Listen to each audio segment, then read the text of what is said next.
No último episódio de Grandes Civilizações, um grupo de nômades chegou à Mesopotâmia por volta do ano 6000 a.C. e lá eles aprenderam a plantar sementes e a colher alimentos. Desde que deixou de ser necessário sair em busca de alimento, esses grupos se estabeleceram em casas e formaram os primeiros povoados da história. Mas o que vamos comer, mamãe? Vamos plantar a nossa comida, filha. O mais importante desses povos foram os sumérios. Os sumérios também inventaram a primeira forma de escrita. Por isso, hoje, são considerados a civilização mais antiga do mundo.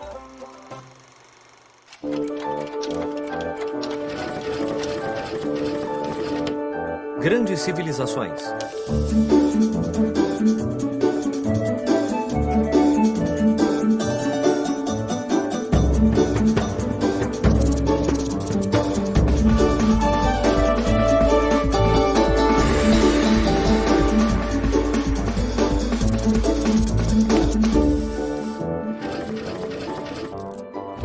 Mesopotâmia, segunda parte. Palavras são levadas pelo vento. Mas se você escrevesse essas palavras, então elas teriam alguma permanência. Escrever é uma maneira de colocar os pensamentos e ideias de forma concreta. Quando você escreve alguma coisa, isso fica para alguém ler. É a escrita dos povos antigos que dá a melhor imagem aos historiadores sobre os pensamentos e ideias desses povos que viveram há muito tempo. O conceito desenvolvido de escrita serviu para registrar os modos de vida e expressar ideias e pensamentos. Os mesopotâmicos antigos não tinham papel para escrever, então usavam certos minerais misturados com água para fazer argila, que colocavam em moldes. Enquanto a argila estava mole, era possível escrever sobre ela. Em seguida, era cozida em fornos e ficava dura, tornando permanente o que estava escrito. As marcas sobre esses tabletes de argila eram feitas com cunhas, cuneus em latim, ou pregos. Por isso, esse tipo de escrita foi chamada de cuneiforme. No ano 1792 a.C., um rei chamado Hammurabi uniu o reino da Babilônia e decidiu que as leis tinham que ser não apenas escritas, mas gravadas em pedra. Ele pensou que se as leis estivessem acessíveis para todo mundo ler, as pessoas seriam mais capazes de compreendê-las e de determinar se alguém era culpado ou inocente. Uma enorme pedra de basalto foi gravada com 282 leis. Essas leis deveriam ser seguidas por todos no reino. Esse foi o primeiro código de leis da história.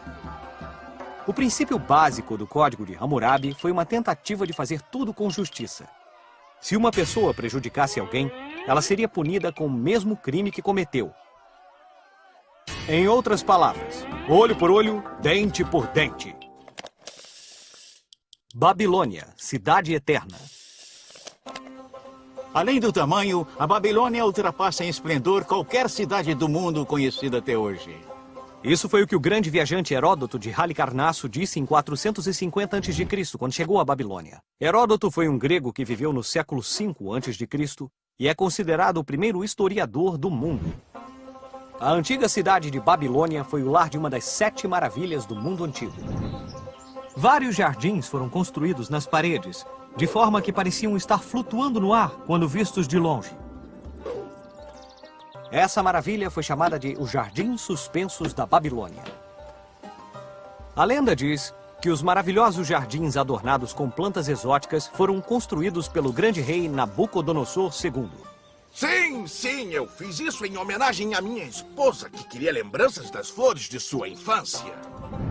Nabucodonosor II viveu há cerca de 600 anos antes de Cristo e herdou o grande reino da Babilônia de seu pai, que havia derrubado os assírios e conseguido a independência da Babilônia. Nabucodonosor II também conquistou a Judéia e Jerusalém. Por isso é que ele era retratado como um homem muito cruel na Bíblia. Mas foi graças ao reinado de Nabucodonosor que a Babilônia se tornou uma cidade linda e maravilhosa, conhecida como a Pérola da Mesopotâmia. Na Mesopotâmia, os deuses eram adorados em templos chamados zigurates. Havia um enorme zigurate na Babilônia, e dizem que ele tinha uma torre de 90 metros de altura que parecia subir aos céus. Astronomia. Como praticamente todas as pessoas ao longo da história, os babilônios observavam o céu à noite. Os babilônios acreditavam que a Terra era um disco fixo e que o céu era como uma esfera que circulava em torno dela uma vez por dia. Por isso as estrelas permaneciam no mesmo lugar noite após noite. Foi assim que eles também notaram que havia corpos celestes que se moviam por conta própria em diferentes direções. Os babilônios consideravam que estes corpos celestes tinham poderes mágicos e sobrenaturais.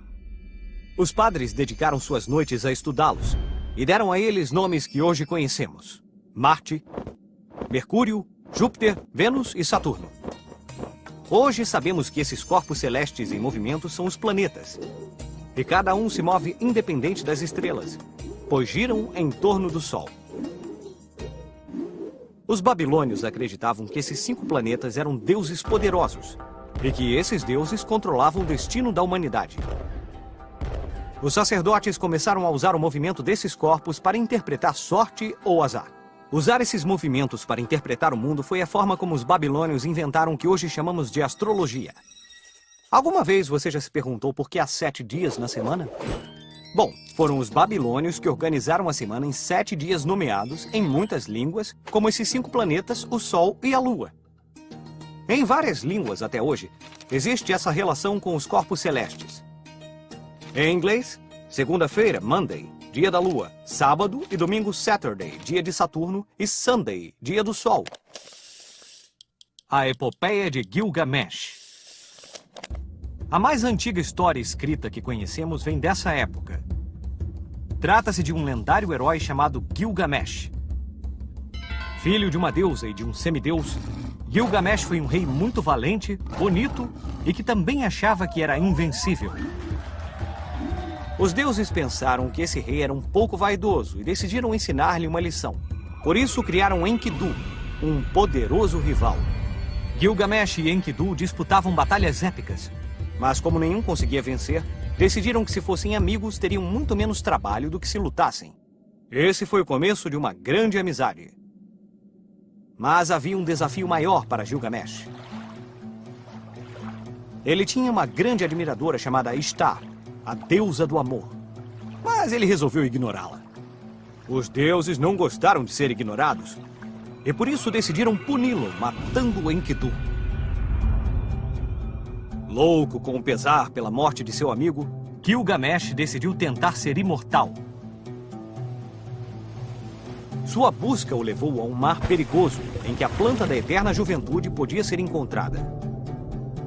Mas uma serpente tirou a planta mágica do alcance do rei, e por isso ele perdeu para sempre a esperança de ser imortal. Assim termina a primeira história, e assim termina a nossa história da primeira civilização, que remonta 9.000 anos até as planícies férteis da Mesopotâmia e ao início da história da civilização.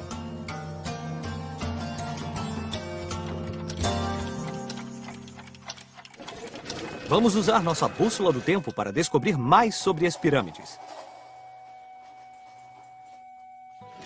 Se olharmos para os antigos templos da Mesopotâmia, podemos ver que eles têm uma forma que é muito familiar a nós. Uma pirâmide. Mas não foram os egípcios que construíram as pirâmides? Sim, as pirâmides mais famosas são no Egito.